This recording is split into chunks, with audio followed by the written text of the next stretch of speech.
Do you know who this is? Of course not. It's my uncle. And do you know who this is?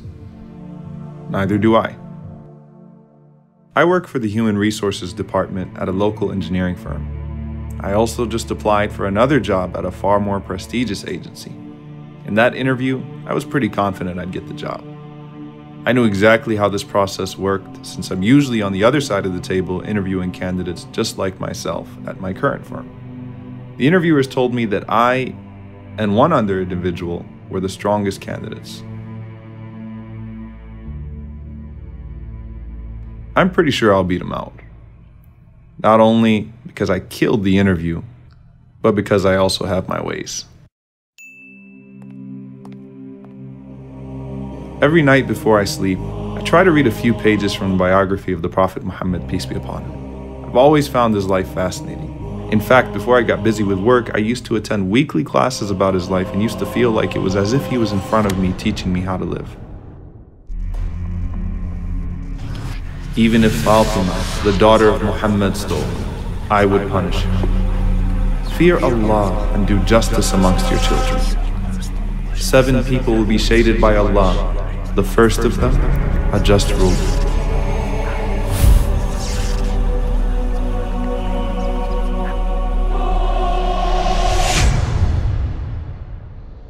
Now I remember him.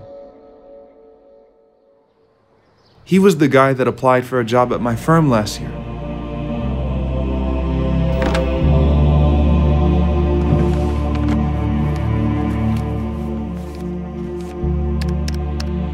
I knew he was qualified.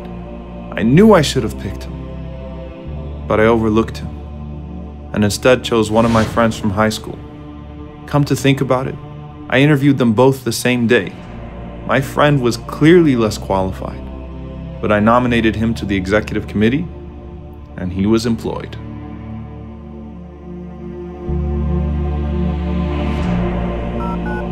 This number is no longer in service.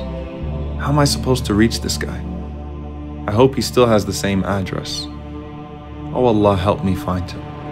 Oh Allah, I beg you to forgive me for being unfair. I've never realized how difficult this would be until I was in a similar position, waiting to hear back.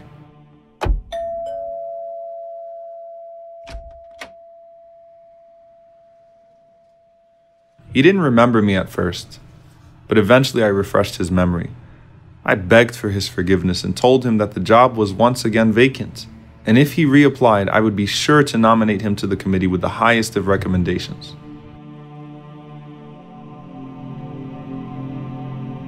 After a moment of silence, he said, "You know, I have to ask, why now? What suddenly awaked your conscience?" Muhammad, the Prophet of God.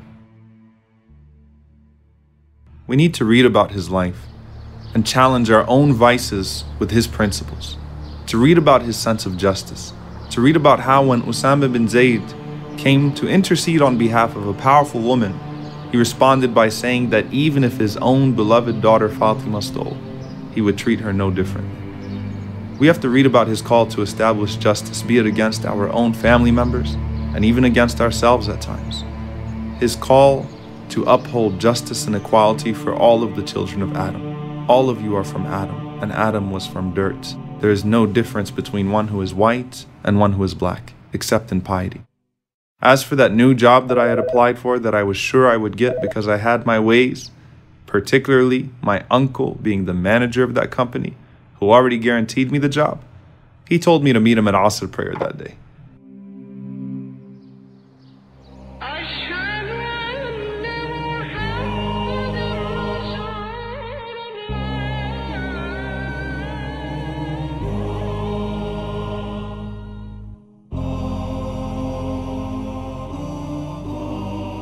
I was shocked, disappointed, and staggered.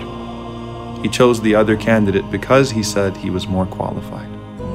He explained to me how difficult it was for him to overlook me even though I was his own nephew, but he felt he had to be fair. As disappointed as I was, I told him I was proud of him. And I was.